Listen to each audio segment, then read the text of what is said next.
नमस्ते सबैजनालाई। लुहे अब गाउँघरमा निङ्ग्रो हुनु थालेछ र आज चाहिँ निङ्ग्रोको सब्जी बनाइदिउँ भनेर है।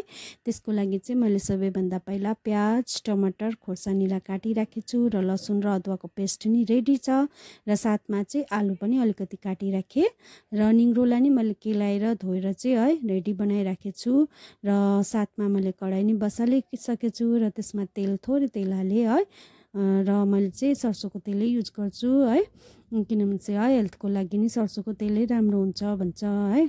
रिफाइन तेल चाहिँ जति सक्दो है कम्ती खानुहोस् है, हेल्थको लागि त्यो राम्रो होइन पनि। र अब चाहिँ मैले यसमा प्याज खोर्सानी लगाइसकेको छु र यसलाई चाहिँ एकछिन भुटेर है त्यसपछि बल्ल अरू चिज हाल्नुपर्छ। र हाम्रो दार्जिलिङ पहाडमा चाहिँ यो सब्जीलाई निङ्ग्रो भनिन्छ। तपाईँहरूको ठाउँमा चाहिँ है यसलाई के भनिन्छ कमेन्ट्स गर्नुहोला। र मेरो प्याज र खोर्सानी चाहिँ अलिकति भुटिसकेछ।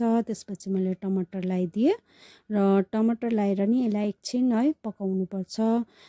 र त्यसपछि मैले यसमा लसुन र अदुवाको पेस्ट हालिसकेको छु र टमाटरलाई चाहिँ एकछिन चलाएर छोप्दै पकाउँदै गर्नुपर्छ है।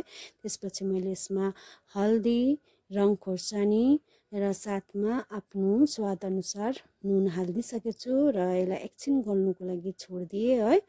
चलाउँदै एकछिन छोप्दै है पकाउँदै गर्छु र जब हाम्रो टमाटर अलिकति पाकिसक्छ त्यसपछि बल्ल मैले अघि रेडी बनाएको सब्जी है निङ्ग्रो हालिदिएँ। निङ्ग्रो हालेपछि नि यसलाई एकछिन है छोप्दै पकाउनुपर्छ, जसले गर्दा चाहिँ हाम्रो निङ्ग्रो जो छ त्यो सफ्ट हुँदै जान्छ है र यसको क्वान्टिटी नि घटेर जान्छ। र मैले निङ्ग्रो हालिसकेको छु, यसलाई मजाले मिक्स गरेर मसलाहरूसित है छोप्दै एकछिन पकाएँ र पकाएपछि चाहिँ मेरो सब्जी अहिले है गलेर यतिको भएको छ। र त्यसपछि चाहिँ मैले अघि रेडी पारिराखेको आलु पनि हालिसकेको छु र यो आलु चाहिँ मैले उसिनेको आलु थियो, त्यही भएर चाहिँ मैले लास्टमा एड गरेँ। अगर तपाईँहरूले काँचो आलु युज गर्नुहुँदैछ भने चाहिँ त्यसलाई चाहिँ अगाडि नै पकाउनुपर्छ निङ्ग्रोभन्दा, किनभने आलुलाई चाहिँ है निङ्ग्रोभन्दा चाहिँ टाइम लाग्छ पाक्नुको लागि है। र मैले लास्टमा हाले पनि यसलाई 2-3 मिनटको लागि चाहिँ है पाक्नु दिएँ, ताकि जुन नुनको फ्लेभर छ त्यो आलुभित्र नै पसोस् भनेर है।